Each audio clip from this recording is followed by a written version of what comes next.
¿Cuáles son los periodos de la legislación procesal penal en el Perú?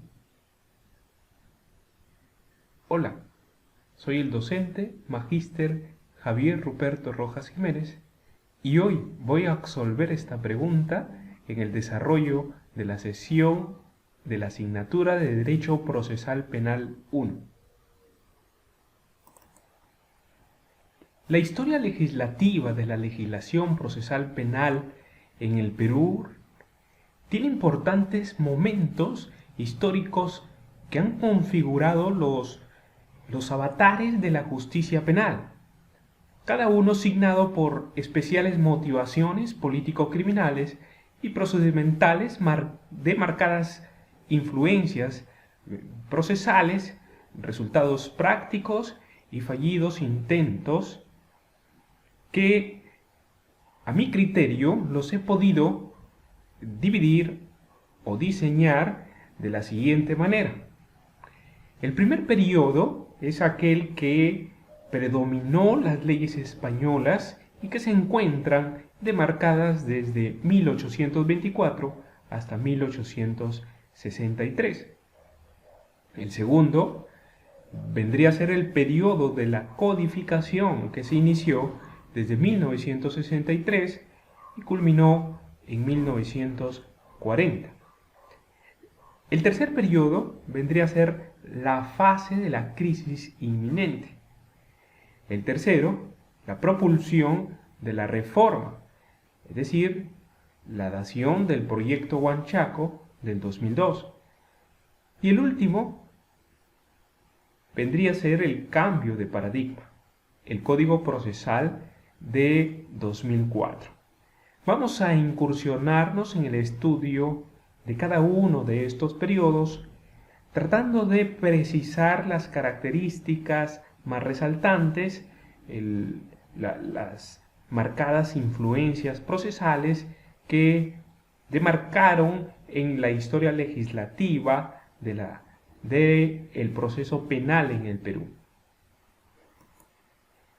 El periodo del dominio de las leyes españolas, suscitado entre 1824 a 1863.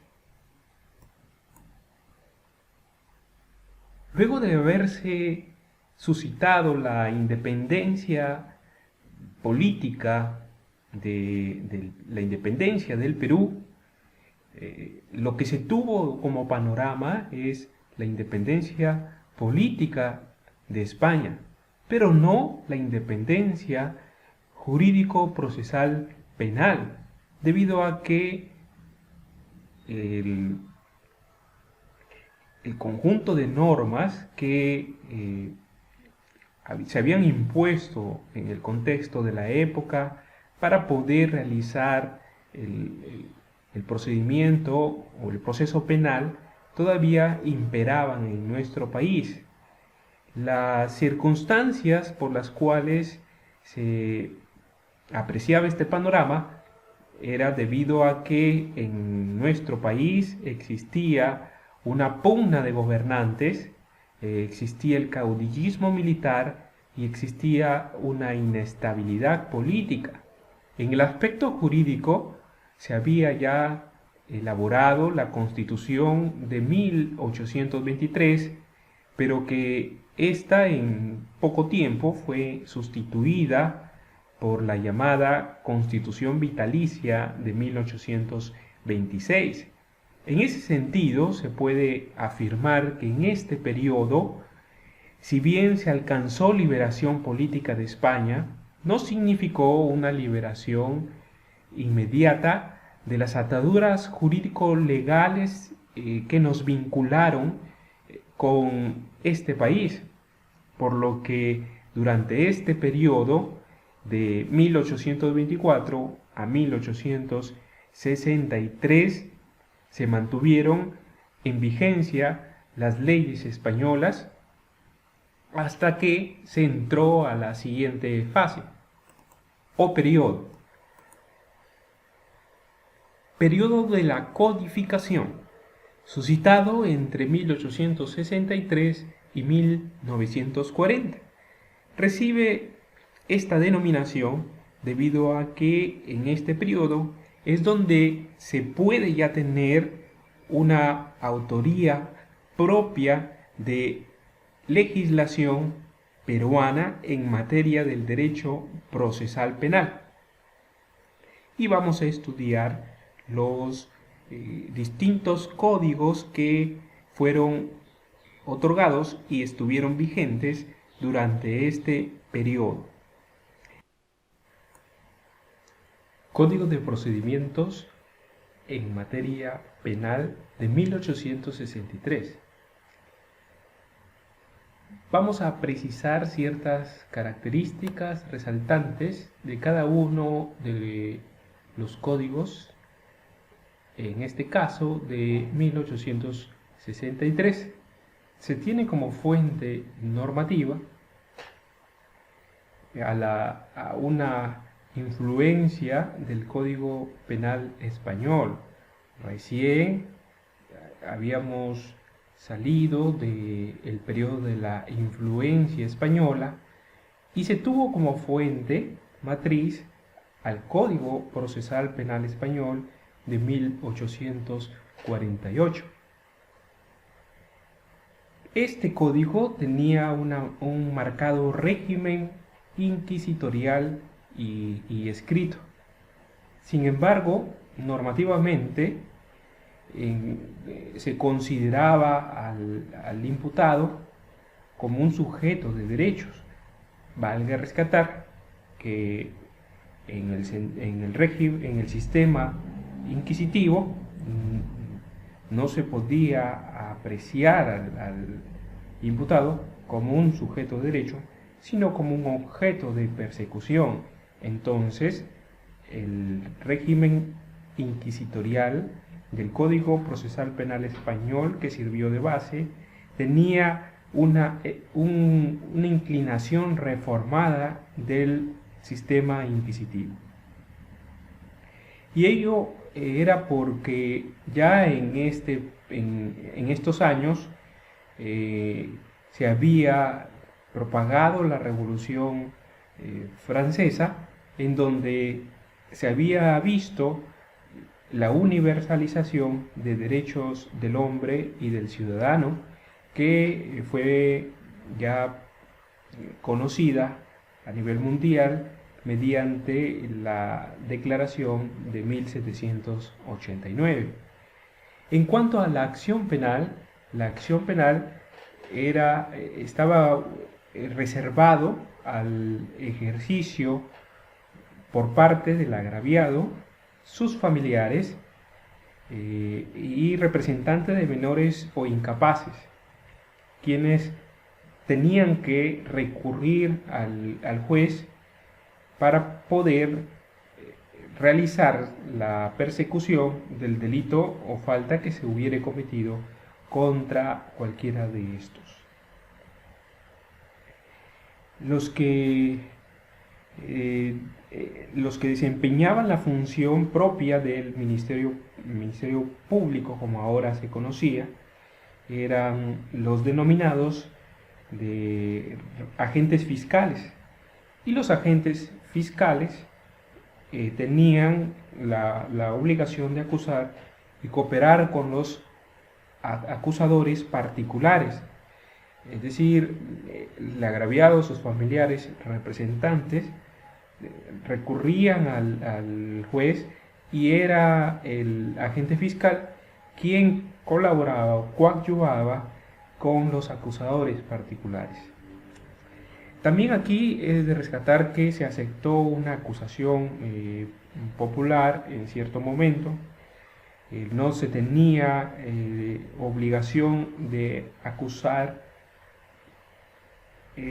Se admitió también el desistimiento, el abandono en un primer momento o tramo, y en un segundo caso se deja de continuar la acusación si se deja de continuar esta acusación por más de un año, entiéndase en los casos iniciados a ejercicio de acción privada, esto se consideraba en abandono o desistimiento y traía como consecuencia el archivo de los casos. La jurisdicción estaba reservada al juez, quien tenía a cargo la investigación, y la forma de proceder podría ser de oficio, a instancia de parte, o por intervención de un tercero. El mismo juez es el que emitía la sentencia para poder resolver el conflicto de materia penal sin que exista un juzgamiento oral, público o contradictorio.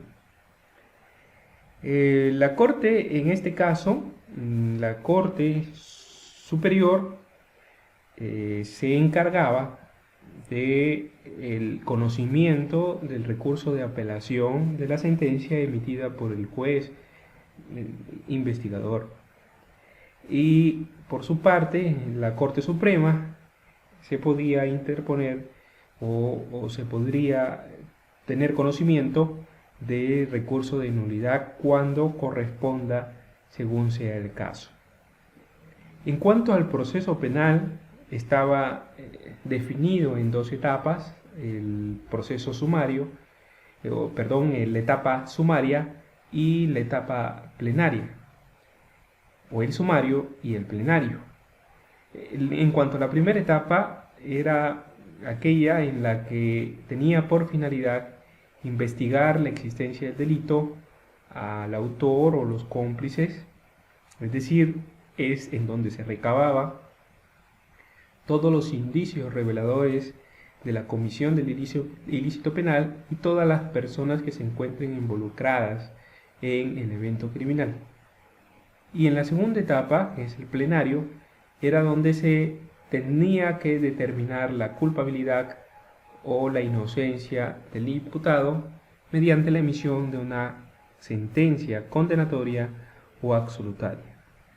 En ambas etapas se rescataba la dirección y el dominio de parte del juez penal, quien aplica supletoriamente aspectos normativos de enjuiciamiento de materia civil, cuando las diligencias del proceso penal no estaban determinadas por el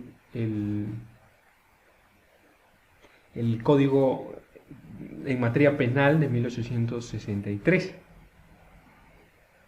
Incluso este código declaraba expresamente que en todo aquello que no se encuentre regulado en materia del proceso, que no resulte ser incompatible, deberá rescatarse del Código de Enjuiciamientos en materia civil.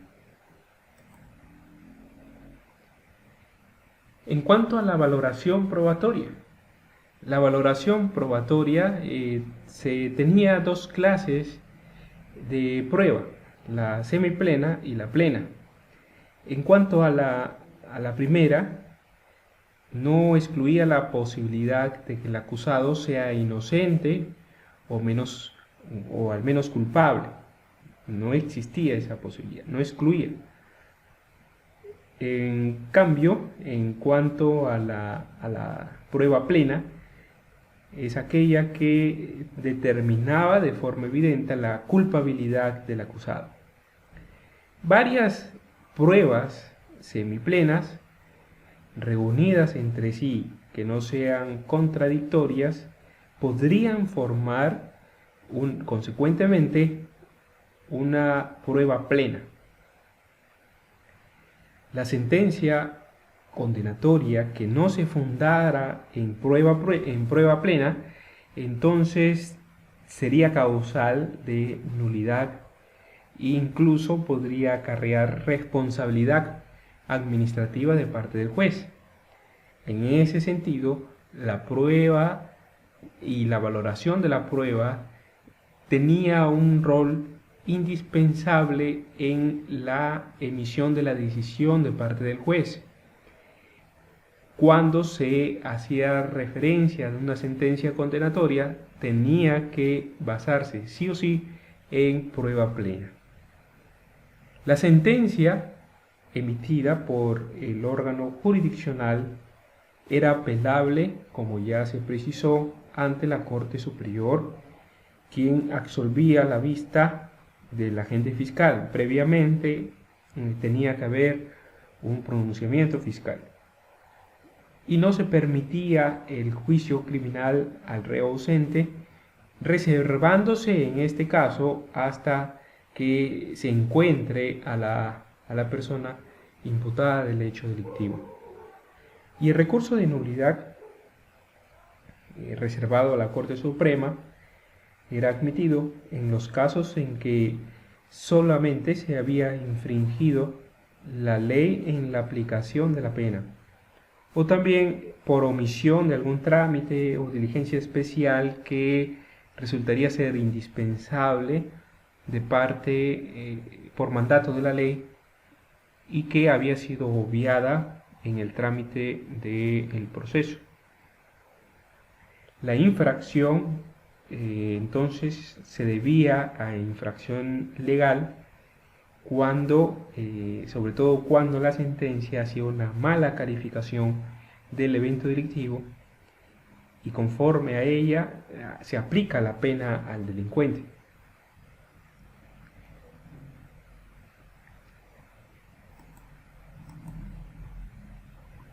El Código de Procedimientos en materia criminal. El Código de Procedimientos en materia criminal de 1919 se tiene como fuente normativa la influencia de legislación española, pero también legislación francesa, y empezó a tener vigencia a partir de marzo de 1920. La acción penal estaba reservada al Ministerio Público, quien también podía, en este caso, ordenarse de parte del juez por medio de la acción de oficio, lo que todavía nos permite advertir que no se desvinculaba en cuanto al ejercicio de la acción al juez del crimen,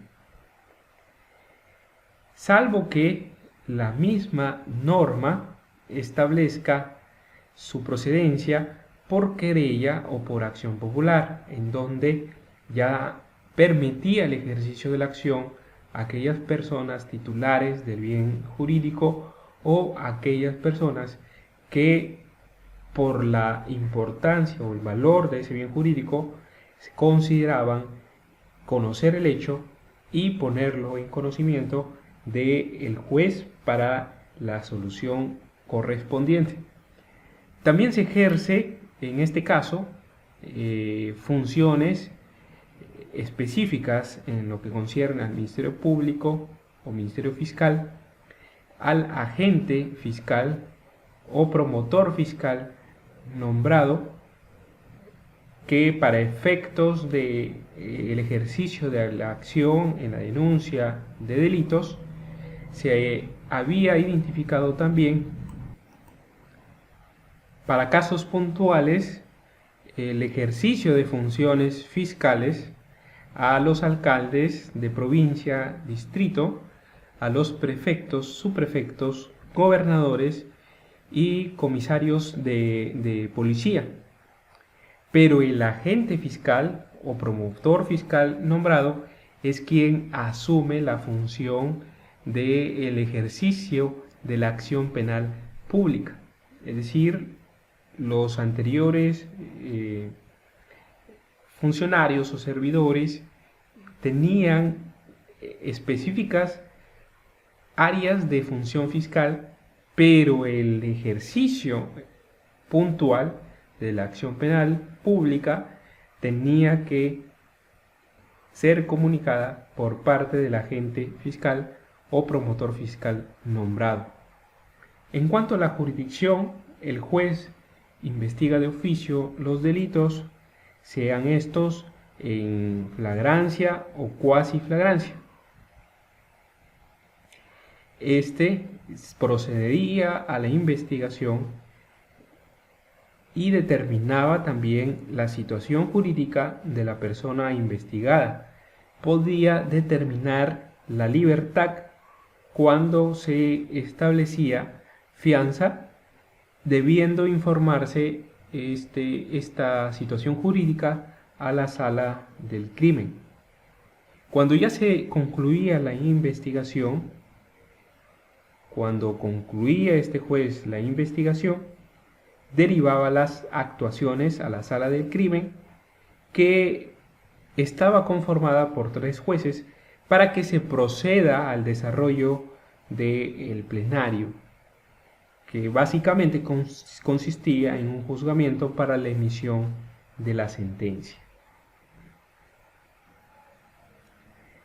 En cuanto al proceso penal, se había establecido un sistema mixto en donde confluían los sistemas inquisitivo y acusatorio con características propias de cada uno de estos, y se había marcado 2 etapas fundamentales: la instrucción y el acusatorio en el juzgamiento.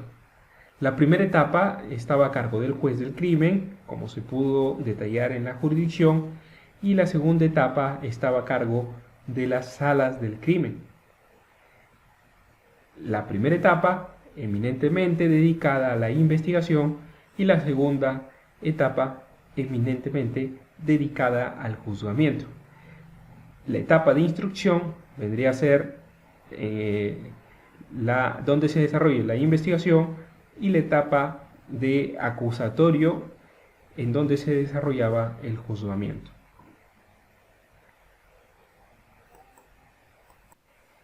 En cuanto a la valoración probatoria, la valoración probatoria de este código permitió la incorporación del criterio de conciencia, por medio del cual el juez tenía la libertad para evaluar probatoriamente lo que consideraba que resultaba absolver, condenar a la persona, teniendo la exigencia de fundamentar su decisión en aspectos de hecho y de derecho.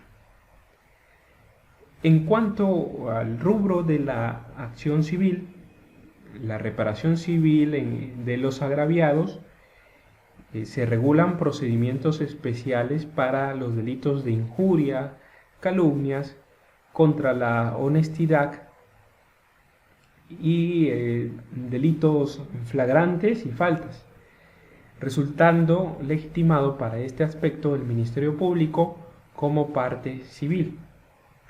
La sentencia que se emitía en este proceso tenía que estar determinada por la mayoría del colegiado.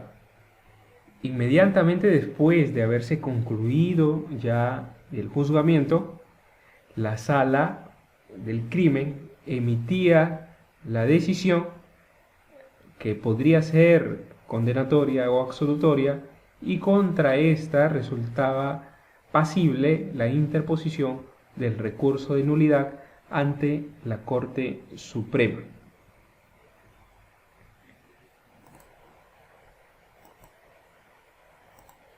Código de Procedimientos Penales de 1939. Fuente normativa: estaba vinculada a ordenamientos procesales de Suiza, España, Francia y Alemania, y tuvo una vigencia a partir de marzo de 1940.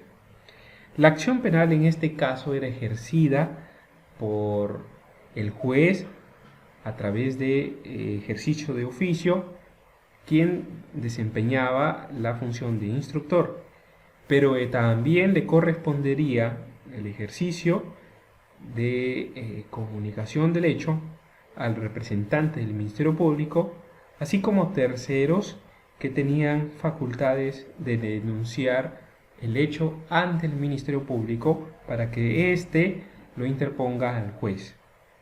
Se reconoce también en ciertos casos el ejercicio privado directamente de los ofendidos quienes tenían esa legitimidad para denunciar mediante el ejercicio de la acción popular. Incluso en casos de acción penal pública. Sin embargo, en la acción penal privada, para los casos de querella, esos delitos contra el honor, correspondería única y exclusivamente al tercero que se consideraba directamente ofendido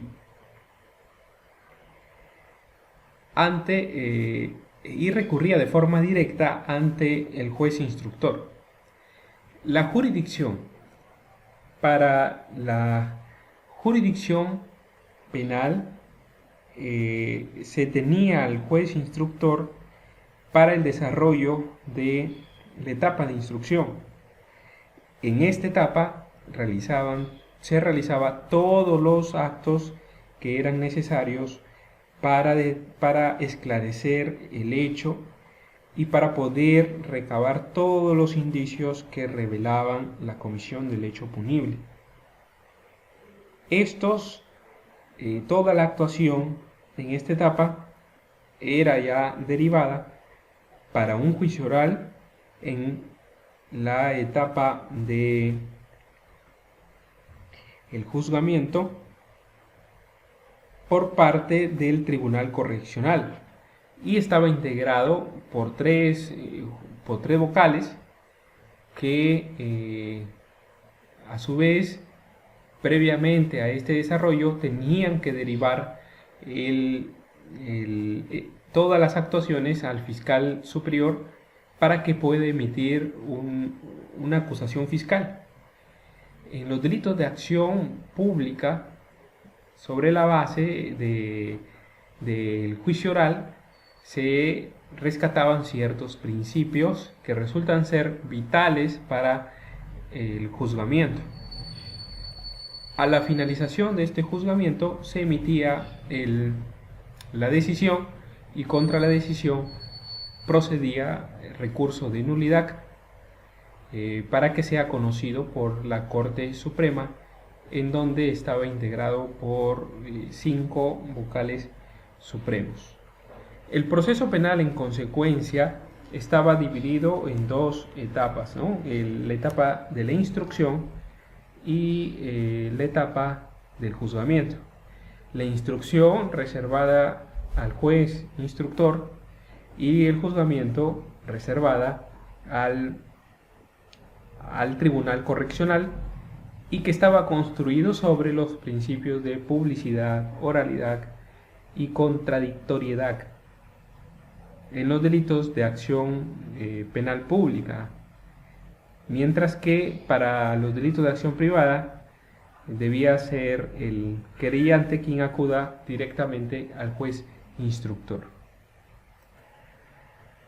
Es de precisar que si bien este código nos planteó un panorama de un sistema mixto y estuvo orientado en su regulación a la existencia de un proceso penal de corte o con características ordinarias, es decir, dividida en estas dos etapas, se tuvo en consideración a través de determinados decretos la existencia de un proceso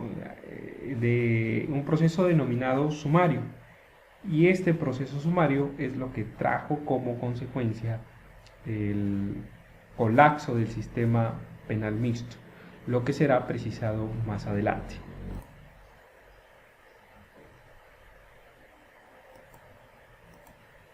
En cuanto a la valoración probatoria, las actuaciones en la etapa de la instrucción se estableció que eran determinantes para el juicio o para la sentencia, y ya en esta etapa del juzgamiento podía aplicarse la valoración de la prueba basado en un sistema o criterio de conciencia. El Tribunal Correccional en consecuencia aplicaba este criterio y valoraba las pruebas con amplia libertad. Por su parte, en lo que concierne a la acción civil estaba destinada al Ministerio Público mientras no exista la constitución de parte civil a través de la persona que se consideraba o estaba identificada como agraviada. Y estos tenían que perseguir la indemnización del daño ocasionado por el delito. En cuanto a la sentencia requería la mayoría de votos del colegiado, que estaba integrado en el Tribunal Correccional por 3 miembros, y luego de concluido ese debate emitía la decisión. En el caso de no considerarse conformes con esta, la parte podía interponer un recurso de nulidad y este era elevado a la Corte Suprema. La fase de la crisis inminente, 1991 hasta el 2002. En esta fase se tiene en cuenta el escenario que ya traía consigo el Código de 1939, en donde demarcaba un modelo o la existencia de un proceso ordinario, en donde existía un juez instructor y otro juez, o en este caso 3 vocales que conformaban un tribunal, quienes desarrollaban el juzgamiento. Es decir, un juez que investigaba y un colegiado que se encargaba del juzgamiento, del debate. Esa fue la intención que tuvo el Código de 1940, pero se demarcó a través del Decreto Legislativo 14060 el conocimiento o la competencia de emisión de fallos al juez instructor en los procesos por querella. Esto tuvo la introducción en el modelo del sistema mixto a un juez que investigaba y a la vez emitía una sentencia. Trajo mucho más crisis y colapso en nuestro sistema procesal de la época, cuando mediante el decreto legislativo 17110 se amplían las competencias de ese juez instructor a través de la creación de un proceso denominado sumario, en donde se concentraba la competencia de investigación y la competencia de emisión de fallo al juez instructor. Es de precisar que en ese sentido, a partir de 1969, teníamos a un juez que investigaba, igualmente a un juez que emitía un fallo.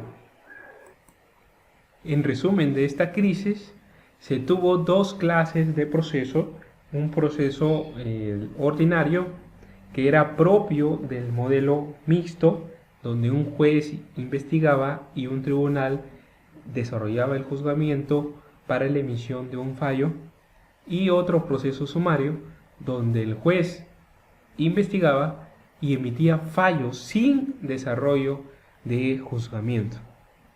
De forma directa emitía una decisión. Y tenía también trámites específicos. Ante este panorama de un sentido mixto con mayor inclinación al sistema acusatorio, lo que se estaba suscitando era la variación del sistema mixto con inclinación a un sistema inquisitivo, porque había predominado en un juez instructor y que fallaba a la vez. Esto se consolidó más cuando en 1981 se consolidó a través del decreto 124 el incremento del número de delitos para que sea conocido por el juez instructor.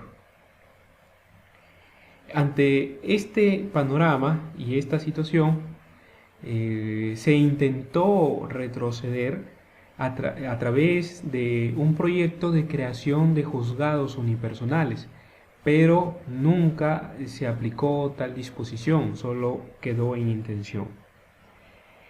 En ese contexto, la única posibilidad era introducirnos a un cambio radical, y el Código Procesal Penal de 1991 tuvo también esa intención, pero lamentablemente por cuestiones políticas solo 22 artículos entraron en vigencia.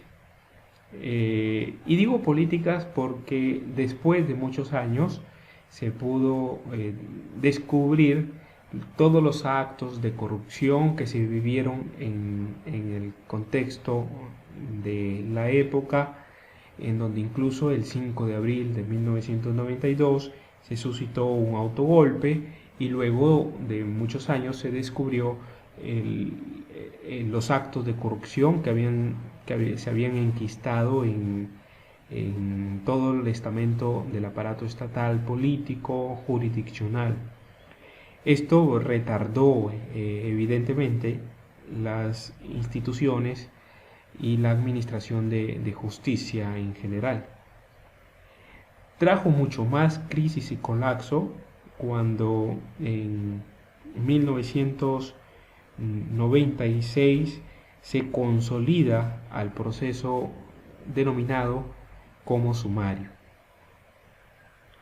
Lo que no quedaba otra alternativa de buscar un proyecto que permita la aplicación de este sistema. Es de precisar que el Código Procesal Penal de 1991 tuvo una característica fundamental, ¿no?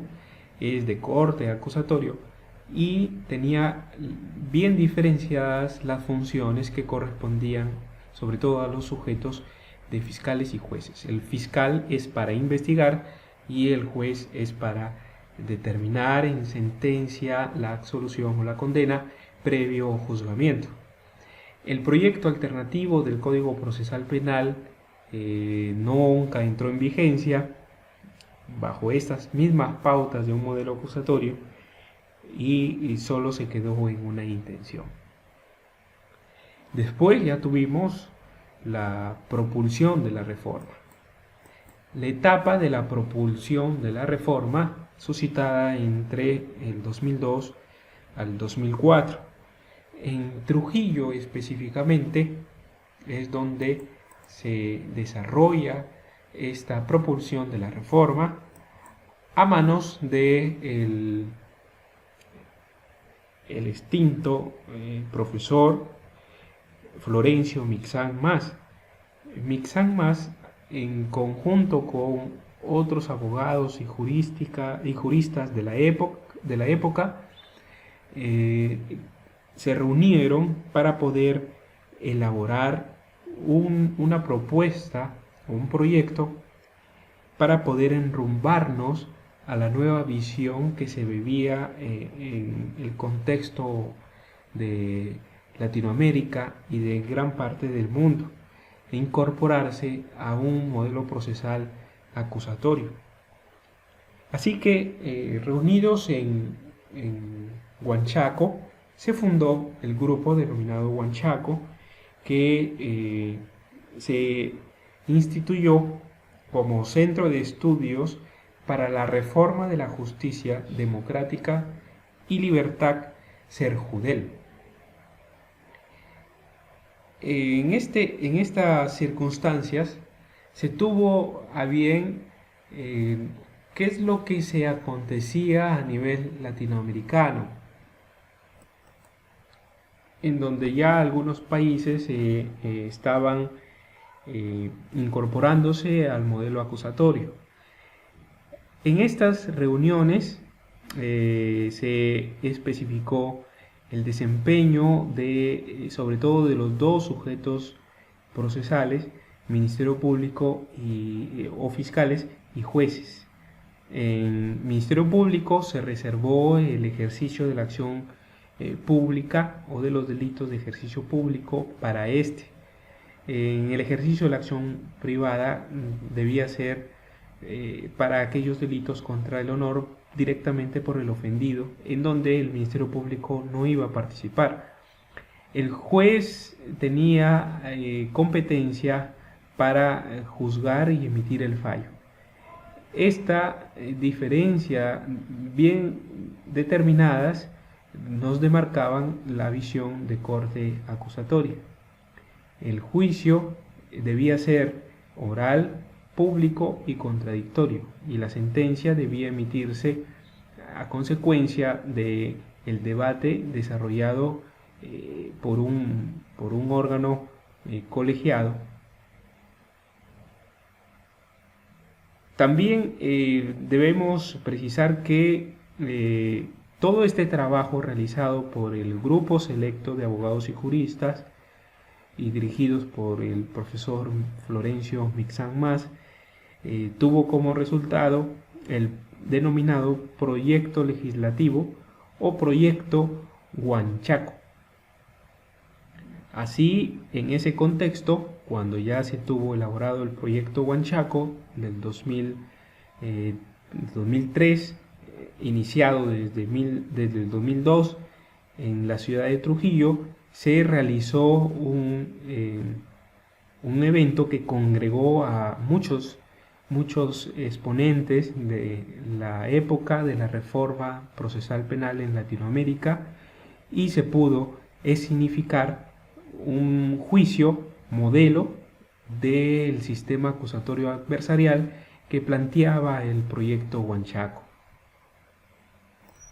Es así que este proyecto nos abre la puerta al cambio de paradigma. El cambio de paradigma que se pudo concretizar en el 2004. Tuvo como antesala el cambio de paradigma la reunión de los comisionados de alto nivel, para que los cuales se le encargó la elaboración del nuevo Código Procesal Penal, y se tuvo en cuenta para la elaboración de este anteproyecto de código al aporte brindado por el proyecto Huanchaco.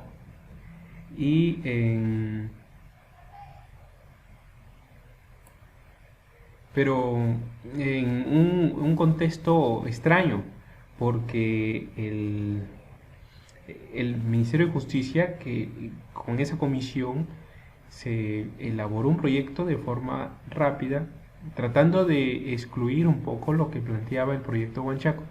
La exigencia de su incorporación fue producto de la intervención del presidente del Consejo Nacional de la Magistratura y miembros del CERIAJUS, en donde ya se tuvo en cuenta lo propuesto por el proyecto Huanchaco y se incorporó en este anteproyecto del nuevo Código Procesal Penal, lo que trajo consigo al proceso penal actualmente vigente, porque este proyecto se convirtió finalmente en el Código Procesal Penal, promulgado el 29 de julio del 2004 mediante Decreto Legislativo 957.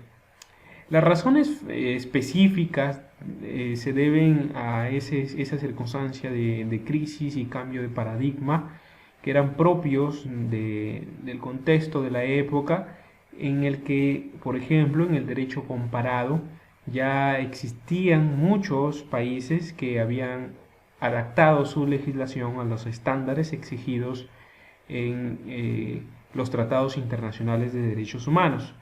En el caso de Argentina, Paraguay, Chile, Bolivia, Venezuela, Colombia, Costa Rica, entre otros países, El Salvador, Ecuador, habían ya adoptado esa tendencia, y nosotros estábamos apartados porque teníamos en consideración Primero, la Constitución de 1993, pero teníamos un código de 1940 todavía. Había pasado el contexto jurídico del tratamiento de derechos humanos, había sido rebasado desde 1940 hasta 1993. Se había suscitado grandes cambios en este rubro. Había, por ejemplo, la Declaración Universal de Derechos Humanos, Convención Americana de Derechos Humanos, Pacto Internacional de Derechos Civiles y Políticos, lo cual implicaba la necesidad de este cambio. Asimismo, en el aspecto del orden interno, ¿no? La Constitución de 1993 también trajo un cambio marcado, otorgándole la titularidad de la persecución penal al Ministerio Público. Y esto debía ser ya considerado en un nuevo modelo procesal, lo que fue considerado a través del decreto legislativo 957, regula el proceso, el Código Procesal Penal, y como quiera que el Código Procesal Penal implicaba un cambio no solo del sistema procesal, sino también que este sistema traería como consecuencia la necesidad de recursos humanos, la necesidad de infraestructura, la necesidad de material y equipo. Es que se pensó en su implementación de forma progresiva, no con la intención de que se suscite lo mismo con lo que se suscitó en 1991, sino con la intención de ir teniendo la logística necesaria, el recurso necesario, ir también evaluando desde jurisdicciones más pequeñas, evaluando el impacto de la aplicación, lo que se determinó mediante el decreto legislativo 958, en donde se reguló un proceso de implementación y transitoriedad del nuevo Código Procesal Penal. Este código lo tenemos vigente en Tumbes desde el 1 de abril del 2009.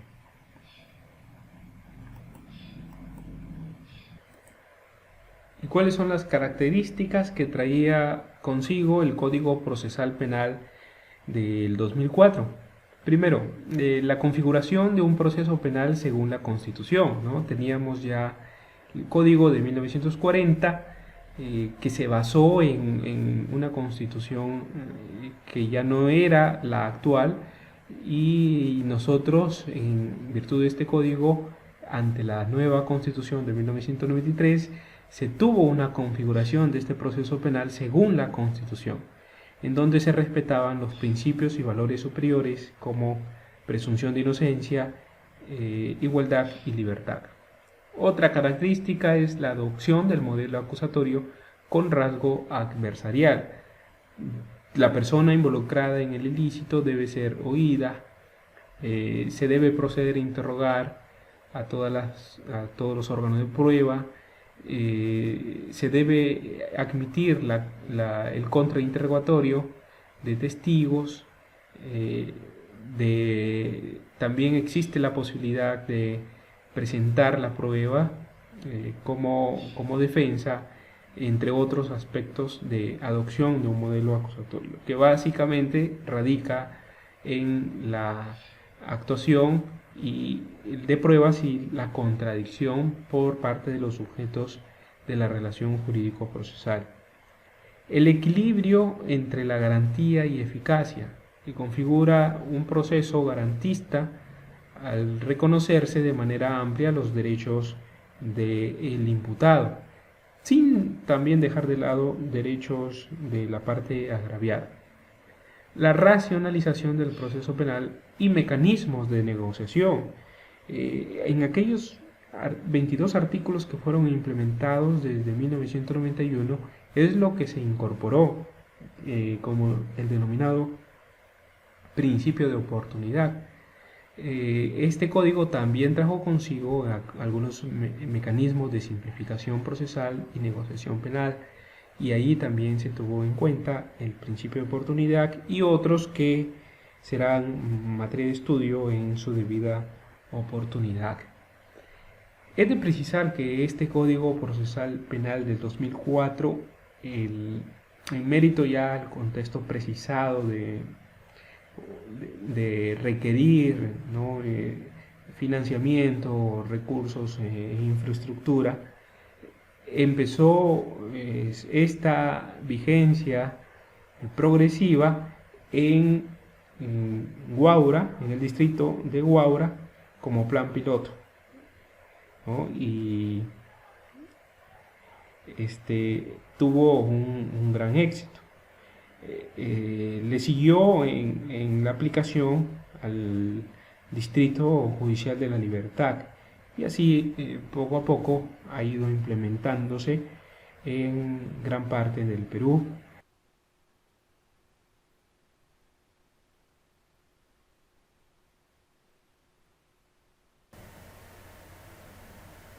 Bueno, jóvenes, creo que eso ha sido todo por esta sesión.